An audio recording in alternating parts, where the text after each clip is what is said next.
Hello बच्चों, let's read this question. So this question says in the arrangement shown, ठीक है, friction force on 6 kg block. 6 kg block पर आपको क्या बताना है? फ्रिक्शन फोर्स कैलकुलेट करके बताना है. तो चलिए बच्चों, इस क्वेश्चन को स्टार्ट करते हैं. So we are writing the key concept of this question. आपको यहाँ पर फ्रिक्शन फोर्स बताना है. क्या बताना है? Friction force.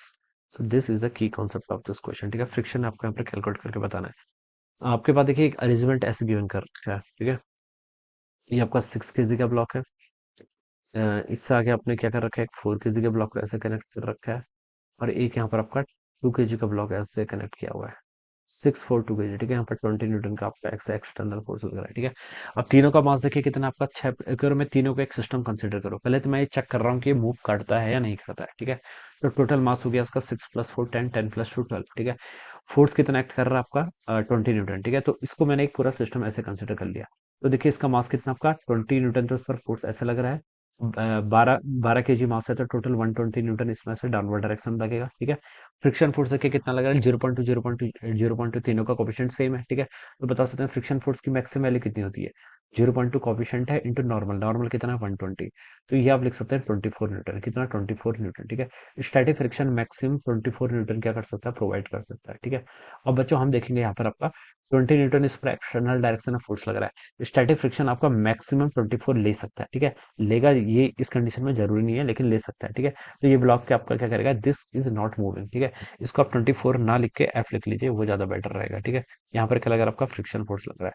तो देखिए 24 ये आपका लेस है, तो आपका सिस्टम मूव नहीं कर रहा है, इतना कंफर्म हो गया. ठीक है, अब देखिए यहाँ पर हम तीनों ब्लॉक की अलग अलग एफबीडी बना लेते हैं. पहले तो आपका 2 kg ब्लॉक. 2 kg ब्लॉक पर देखिए आपका 20 न्यूटन का फोर्स ऐसे एक्ट कर रहा है. ठीक है, यहाँ पर आपका कुछ फ्रिक्शन का फोर्स एक्ट करेगा, और एक स्प्रिंग से कनेक्टेड है, तो यहाँ पर कुछ टेंशन लगी. टेंशन को मैंने क्या बोल दिया? T1 बोल दिया. ऑलराइट, फ्रिक्शन फोर्स देखिए यहाँ पर मैक्सिमम वैल्यू कितनी ले सकता है? देखिए ये सिस्टम आपका रेस्ट पर है. ये आपका कौन सा है? 2 kg का ब्लॉक है, ये आपका रेस्ट पर है. तो बता सकता हूँ राइट डायरेक्शन में फोर्स कितना है? 20. ये बैलेंस होना चाहिए लेफ्ट से. लेफ्ट में कौन कौन सा? एक तो T1 है, प्लस आपका दूसरा फ्रिक्शन. इसको मैं F1 बोलता हूँ. फ्रिक्शन देखिए ये मैक्सिमम वैल्यू कितनी ले सकता है आपका?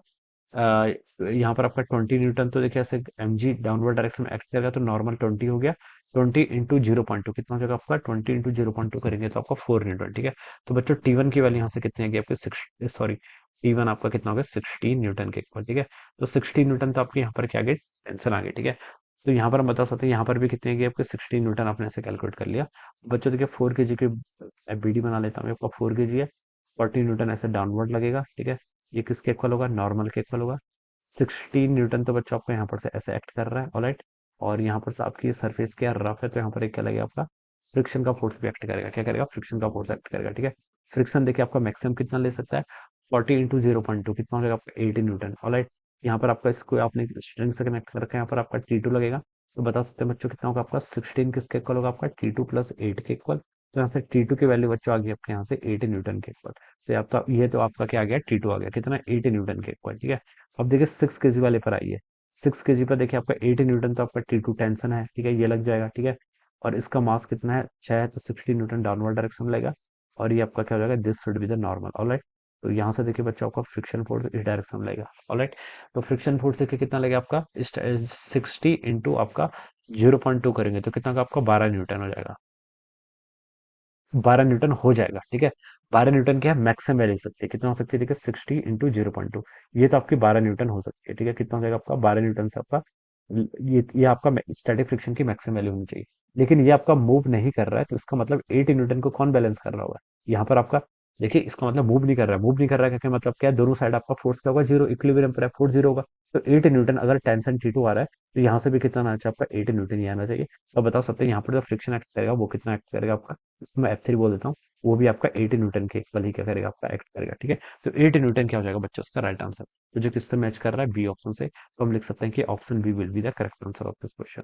तो इस तरीके से क्या करेंगे बच्चों? उसका हम यहाँ से सॉल्व करेंगे. Alright, this would be the answer of this question. So I hope you all understood this concept. All the best and thank you so much.